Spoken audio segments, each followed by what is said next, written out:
Good morning, Quadcopter 101 here, and what I got for you today is a review of the new JXD 509W. Now the 509W model, as compared to 509G, as you might infer by the W in it, is that it uses 2.4 gigahertz Wi-Fi signal to transmit the FPV signal, not to a 5.8 gigahertz FPV screen, but instead to your smartphone. Now, why would you want to use a smartphone instead of a dedicated 5.8 gigahertz FPV screen? Well, the cost of that screen adds a lot of cost to the quadcopter. In fact, this 509W model is over $30 cheaper than the 509G model. And for that, you still get the same quadcopter with altitude hold feature, still the same transmitter.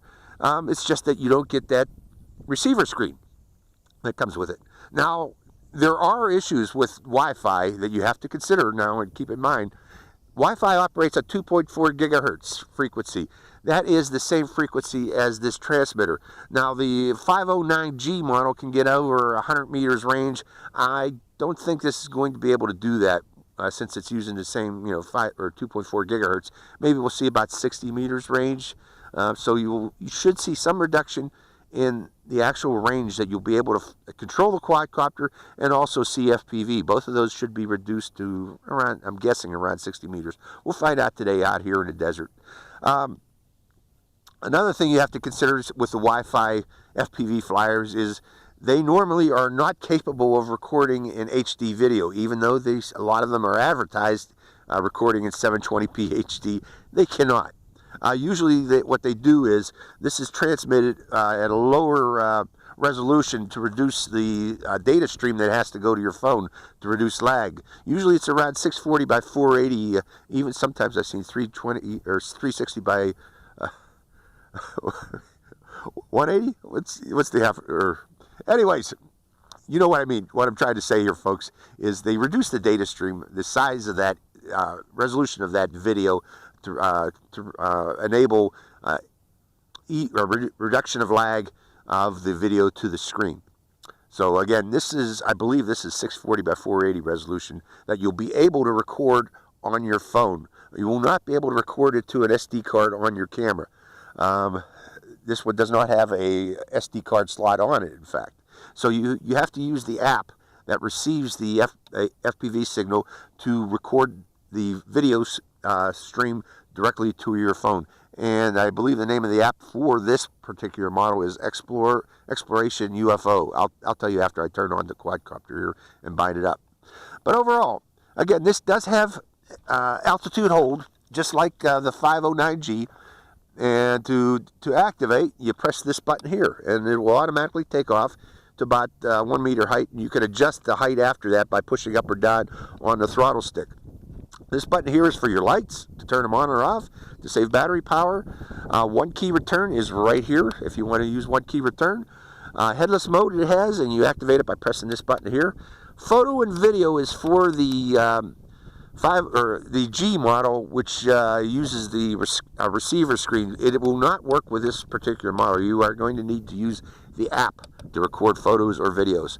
You can change the rates of the quadcopter, by the speed of the quadcopter, by pressing this button here, and you can also do a flip by pressing this button here and then telling it which direction to flip.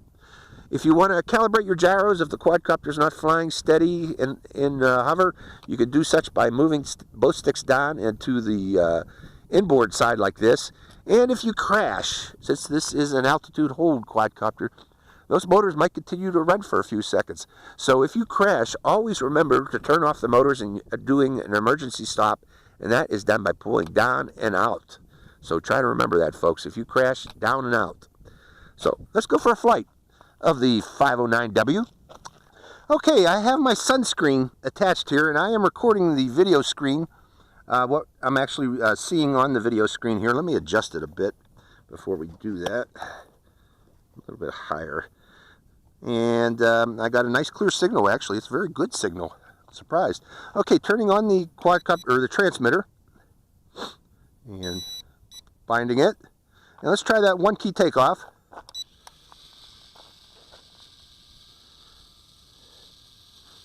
Actually, I guess, I thought this did 1 key takeoff. Hold on, if I remember correctly. Maybe not. Let's turn it off. Let's hold it down and see if it takes off. No, it just starts into idle, and I guess you have to take off manually with this one.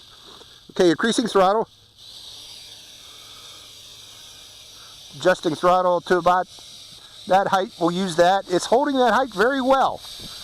Okay, going to FPV. Well, actually, before I go to FPV, let's fly it around to show you this thing. Holding itself in the air at that height and doing a darn good job of it. That's what I like about the 509s. They are good altitude holders. They do it very well.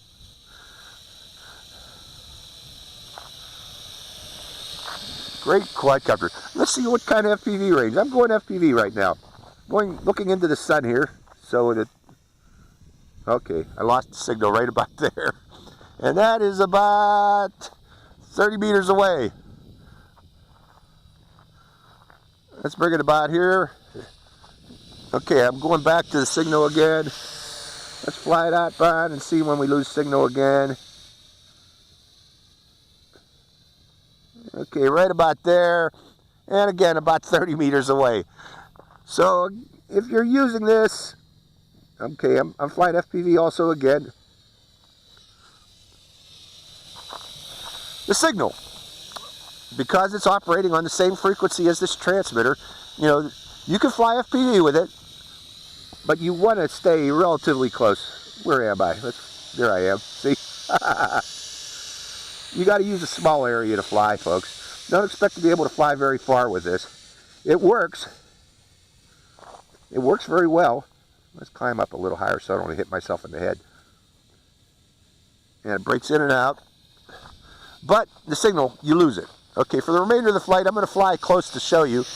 I'm still going to continue recording the video to enable you to see that it actually holds position and also records video, and you'll be able to see the maximum distance I'll be able to fly with this thing is rather limited. Still using its altitude hold feature. Interesting quadcopter, huh?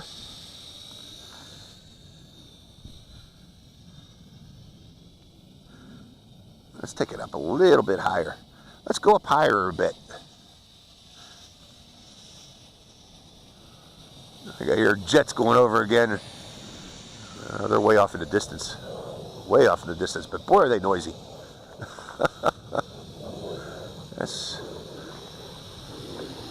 There we go. Man, he is over 10,000 feet up. I can barely see him, yet I can sure hear him. Way up there. Okay, I'm still getting good signal on this. By going up a little higher, I don't know what the deal is there. Maybe that helps to increase the range, is to put a little altitude on it.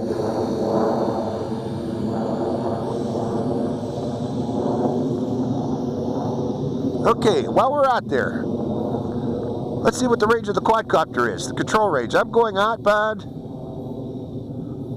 taking it up a little higher. I got good control range on it. I'm out about 60 meters or so, maybe a little farther. So the control range of the quadcopter is pretty good. And actually, I got good signal too still out there. So I guess it has something to do with altitude too. Let's take it up a little higher. Okay, I am about 50 feet up.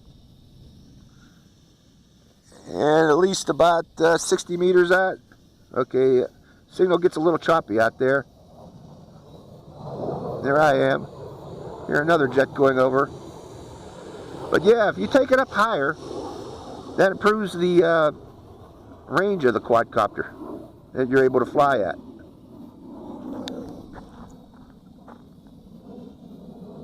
Okay, let's bring it in closer now from way out there.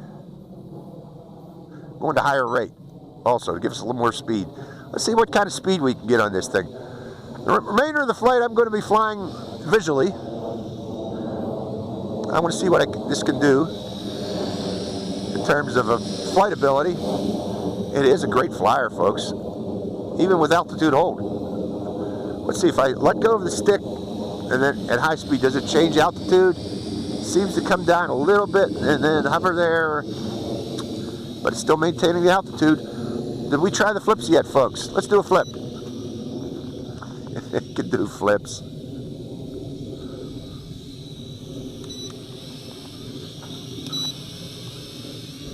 It can do flips, and it tries to correct itself after the flip.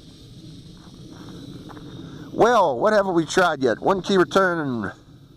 Let's go over there. Where is that one key return? Pressing it. It's sideways to me right now. Notice it's coming right back.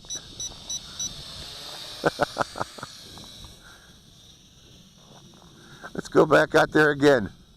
Try that one key return. One key return.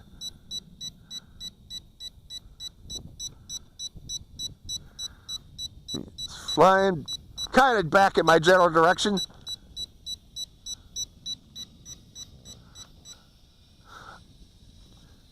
One more time, we'll go out again.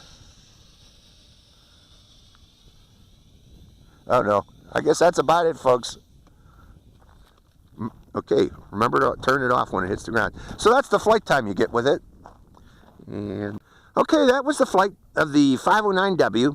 What we learned is, yes indeed, the range of the FPV is much less than the 509G model. I'm guessing it's about 30 meters.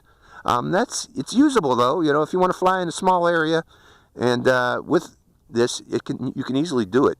The altitude hold feature works very well, just like for the 509G. So, you know, it makes it very easy to fly this, even with that limited range. Overall, you get a big cost reduction by using your own smartphone instead of the dedicated receiver. But again, you lose the FPV range that you do get with the 5.8 gigahertz system. The control range still seemed to be pretty good for this. I was out there about 60 to 80 meters flying this today, so the control range does not seem to be greatly reduced by the 2.4 gigahertz signal, but the FPV range certainly was less than what I was seeing with the 509G system. So you got to say to yourself, do I want to save $30 or not by getting a loss in reduction of FPV range? That's the difference there, what you're going to need to weigh with this. So hope you enjoyed this flight. This is Quadcopter 101 with a 509W model from JXD. Hope you enjoyed the flight. Quadcopter 101 signing out.